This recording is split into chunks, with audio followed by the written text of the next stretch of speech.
Hello বন্ধুরা, আজ আমি তোমাদের সাথে খুব ইজিয়েস্ট পদ্ধতিতে পাটিসাপটা রেসিপি ট্রাই করব। জন্য সবার আগে লাগবে ব্যাটার, এবং এই ব্যাটার আমি কিভাবে তৈরি করেছি বলছি। এখানে রয়েছে গুড় এবং এখানে রয়েছে সন্দেশ, যেটা আমি দোকান থেকে নিয়েছি।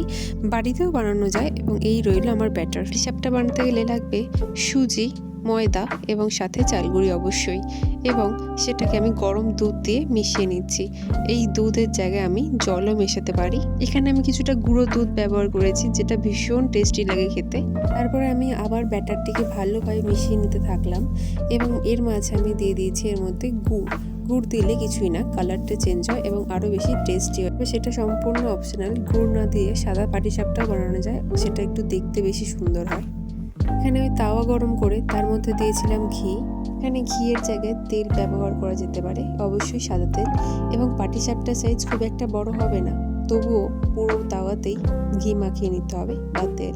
আর একটা জিনিস নজরে রাখতে হবে, ব্যাটার যেন খুব বেশি পাতলা না হয়ে যায়, তাহলে টেস্ট ভালো হবে না।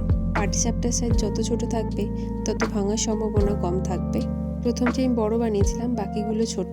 তাওয়াতে পাটিসাপটা দিয়ে 2 মিনিট ব্রেক নিয়ে আসবেন, এবং এসে দেখবেন পাটিসাপটার উপরের ভাগটা প্রায় তৈরি হয়ে গেছে। এরপর উল্টো দিকটাও একবার তাওয়াতে শিখে নেবেন, তাতে কাঁচা ভাবটা কেটে যাবে সম্পূর্ণভাবে। যেহেতু বড় পাটিসাপটা তৈরি করেছি, তাই তুলতে গেলে আমাকে খুব সাবধানতা অবলম্বন করতে হচ্ছে। এটাই যদি ছোট পাটিসাপটা হতো তাহলে কিন্তু এত ভাবতে হতো না। ছোট পাটিসাপটা হলে সহজে উল্টে দেওয়া যেত, আর ছোট পাটিসাপটার টেস্টও অনেক সুন্দর। ব্যাস, পাটিসাপটা প্রায় রেডি হয়ে গেছে।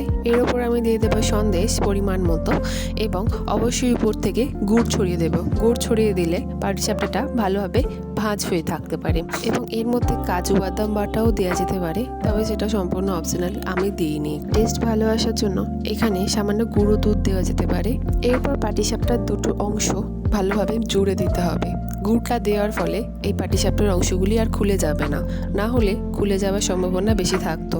আমি এখানে একটি পাটিসাপটাই বড় করে দেখিয়েছি, আমার বাকি পাটিসাপটাগুলি সবগুলোই ছোট ছোট করেছি, যাতে ভেঙে যাওয়ার সম্ভাবনা না থাকে।